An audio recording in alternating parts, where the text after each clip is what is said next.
Hey hello guys, நீங்கள் பார்த்துட்டு இருக்கிறது மொபைல் ஹப். இன்றைக்கி நம்ம என்ன பார்க்க போகிறோம் அப்படின்னா, வழக்கம் போல் ஒரு பிக்சலோட கிளாஸ் மாத்திர வீடியோ தாங்க. இதுக்கு முன்னாடி இதே மாதிரி 2 பிக்சல் ஃபோனுடைய கிளாஸ் மாத்திர வீடியோ போட்டிருக்கோம். பார்க்காதவங்க போய் பார்த்துட்டு வந்துருங்க. பார்த்தவங்களுக்கு தெரியும், அந்த 2 பிக்சலோட கிளாஸ் வந்து ரொம்ப எல்லாம் நொறுங்கி இல்லை, சும்மா கார்னர்ஸில் லைட்டாக தான் உடஞ்சிருச்சு. பட் இந்த ஃபோன் பார்த்தீங்கன்னா அப்படி கிடையாது, ஃபுல்லாக நொறுங்கி போயிருந்தது.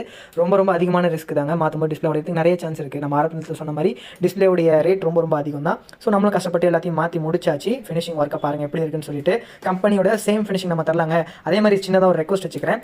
நம்மளுடைய சப்ஸ்கிரைபர்ஸ் யாராவது கிளாஸ் மாற்றணும் அப்படின்னா, தயவு செஞ்சு சும்மா லைட்டாக அங்கே உடஞ்சி லைட்டாக கார்னர் உடஞ்சிருக்கு அப்படின்னாலே உடனே எடுத்துகிட்டு வந்துருங்க. நம்ம அதுக்கேற்ற மாதிரி கம்மி பண்ணி தந்துடலாம். பட் அது மாதிரி லேட் ஆகிடுச்சு, ரொம்ப நொறுக்கிட்டீங்க அப்படின்னா உங்களுக்கு செலவு அதிகமாக நிறைய சான்ஸ் இருக்குது. ஸோ உங்களுடைய செலவும் கம்மி பண்ணால் கொஞ்சம் முடிஞ்ச வரைக்கும் சீக்கிரமாக கொண்டு வந்து மாற்றிக்கோங்க. ஒரு சில பேர் யோசிப்பாங்க, டிஸ்பிளே ஃபுல்லாக உடையட்டும் அதுக்கப்புறம் நான் போய் மாற்றிக்கிறேன் அப்படின்னு சொல்லிட்டு. அந்த மாதிரிலாம் யோசிக்காதீங்க. ஏன் அப்படின்னு சொல்கிறேன்னா, நம்ம செகண்ட் டைம் லோக்கல் ஷாப்பில் எவ்வளோ காசு கொடுத்து மாற்றினாலும் அது ஒரிஜினலுக்கு ஈக்குவலாக வராது. ஸோ அதனால தான் நம்ம சொல்கிறோம்.